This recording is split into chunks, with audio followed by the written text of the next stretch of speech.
This is all we have left of baby chicken starter feed.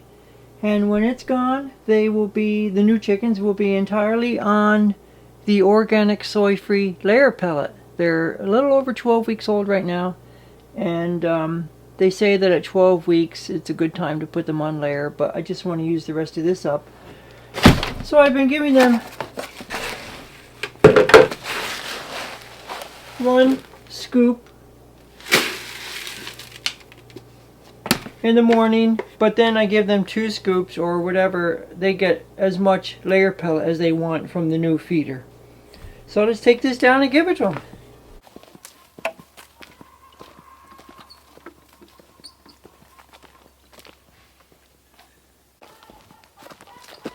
Oh, let me on the way by, let me stop real quick and show you how we store our garlic. You might be interested in that. You may have seen us pull all of our garlic out the other day. A couple of you have asked to see how we store it, so I'll show you that right now. I don't know if you can see that very well, but that's our garlic all hung up. About 190 heads of garlic we got this year. So what I do is I tie the garlic up in bundles, the same amount on each side of this string. This is baler's twine, and this year I put 15 on each end of the baler's twine, and then I use a stick or something. At the moment I'm using an old fence post, and I just raise that up there. We have nails up on this board, and I just hang it on the nails like that. So there they are, they're all hung up. In past years we've had over 400 heads of garlic, but we backed off a lot this year because we just don't eat that much. And like I said in the other video, not many people really want garlic for some reason. I guess they don't cook. But I also hang up flax for storage from these nails. Let me show you the nails on the other side real quick. So those are the nails up there. They're pounded into a 2x4 up here in the breezeway or carport, whatever you want to call it. We don't put cars in here though. We put equipment in here. But yeah, so that's how we hang our garlic. And what you're after is a shady, airy spot. It wants to be able to get a lot of air and a lot of breeze, if you will. It wants to be in the open air. And I'll be putting the onions in here as well, but a different setup. So we'll show you that in a little bit. But anyway, I also noticed that our friend on YouTube, Off-Grid Lee, does something almost exactly the same, if not exactly the same. Her setup is a lot neater, nicer looking than ours, but it's basically the same thing. And so I recommend that you check out her channel. I believe it's Off-Grid Lee 444. She's up in Canada, and oh my goodness, I really love her photography. She has great ideas on gardening and on cooking. I've learned a lot of tips from her about cooking. And so I highly recommend that you check out her channel, Off-Grid Lee 444. Okay, girls, it's time for breakfast. Time for breakfast, girls. Here we go, girls. Here's your starter food. And don't forget, you've got your layer pellet over here. Let me let you out, girls. There we go, girls. Here they come. Let's open up your awning for the day. It's gonna be a nice day, girls. Right there is your awning. And you go right to your layer pellet, don't you? That's great, girls. Look at that. They're going right to the layer pellet. Oh, a couple of them just discovered the starter. Easier to eat. You're doing good. That new feeder's working really well for you, girls. Okay, I'm going to grab your water. Easy does it now. Easy does it, girls. Easy does it. Okay, girls. Okay, I'll get you some fresh water, okay, girls? All right. Nothing but the best for my girls, right, girls? Nothing but the best. Nothing but the best for these girls. That's right. And the other girls too, by the way. Okay, there's that. And I'll get out of your way. Let me get out of your way, girls. I'm really happy with how they're taken to that new feeder. And the layer pellet. At first, they weren't that crazy about the layer pellet. Now look, we have one that's eating the starter feed, and all the rest of them are, or were, at the bigger feeder. That's working out really well. I'm happy for them. But I was able to put this feeder together from parts that I had laying around. And there's this girl, she agrees. You agree, don't you, girl? That's Priscilla, isn't it? Okay, I'll get out of your way. Let me get out of your way. Okay. Thank you, Priscilla. Thanks for the eggs. You too, Phyllis.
as you saw, I was picking some very basic vegetables. We've got a nice handful of potatoes in there. I've got a half a dozen decent carrots in here. These carrots are not finished growing, but they're certainly respectable enough, and we have plenty enough of them where we can start to pull them out of the garden when we need them. And Danielle has a cooking project, and so do I. So I grabbed a half a dozen. We're just taking them out as we need them for now. She needed an onion, so I pulled another onion out. And onions too, we're just taking out on a onesies, twosies basis, just as we need them. Every one of these vegetables. Pretty soon I'll start the potato harvest in earnest, and I'll bring you along as I show you how we store our potatoes all winter into the spring in our root cellar under the cabin. I just want to take a minute and tell you about a term that I've used before in a video, and I'll say it again: the hard times garden. It's a philosophy and a principle that I firmly believe in, and the idea behind it is that you are growing the basic necessities for a good soup or a good meal. And to us, we start just about every soup with garlic, which we took to the house already, and onion. Just about every soup starts this way. And from there we come in with some carrot, some potato, and those three items, onion, carrot, potato, to me those are the very bare essentials that you should be growing. Both Danielle and I were gardeners pretty much all our respective lives. And but when we met a long time ago, and we started talking about things like food and what food means to us, and we shared each other's gardening experiences. And when we had the opportunity to come to this land, we decided that we were going to do our best with what little bit of energy we have left. And we came here, gosh, about 11 years ago. 11 or 12 years ago. And we were going to do our best to grow as much of our own food as we can. Now, I happen to believe in the hard times garden philosophy, where you grow some very basic ingredients. And it's not just potatoes, carrots, and onions. There are other things that we grow. We grow cabbage, we grow greens, we grow beans, oh my goodness, we grow squash, and all those things are good. But I like to start with those very basic elements, the potatoes, the carrots, and the onions. And so I don't know, I just think that, first of all, the food is much better for you, and it's a lot less expensive. Yeah, you got to get out there and you got to do a lot of work. You see us in the videos out here working. It's sunny, it's hot, we're complaining, it's all the work. But it's good work. You're getting out here getting what, vitamin D, and there's nothing better that you can be doing. I just enjoy being here, even if I didn't have a garden to tend to. I love coming down in this area and just, if nothing else, sitting on the bench and looking around. I've got chickens, as you can hear, over there for company. I've got other chickens over there for company. I've got a goat over there. She's waiting for me to come and pet her. And this, to me, is the good life. And I've talked about the good life before, so I won't go down that road. But, yeah, I mean, I really think that if you have the ability, you really should start a garden. And you don't have to do what we do. I've got 6 rows of potatoes that are 66 feet long. You certainly don't have to do that.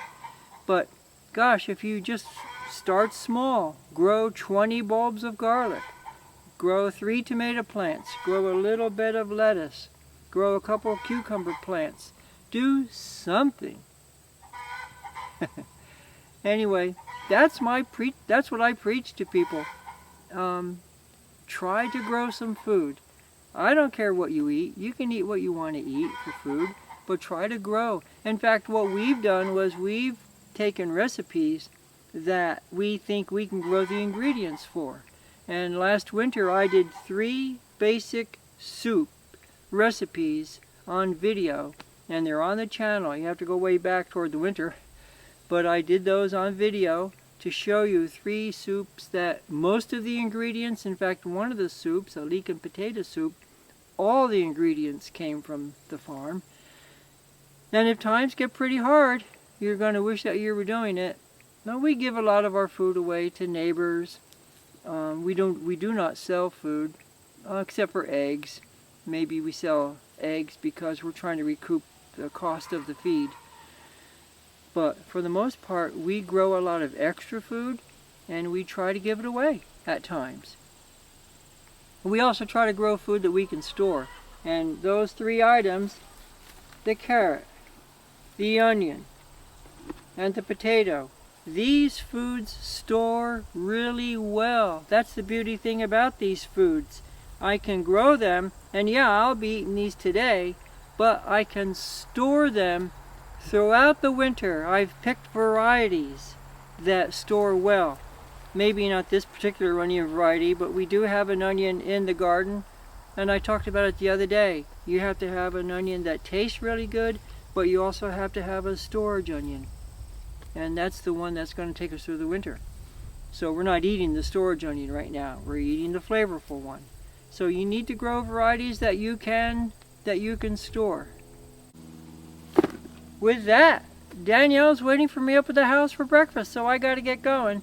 But I hope you lasted this far into the video, and I'm going to be down later on to do some other things. I'm also making English muffins today, but you don't care about that. So, thanks for watching, and I'll see you on the next one. Bye.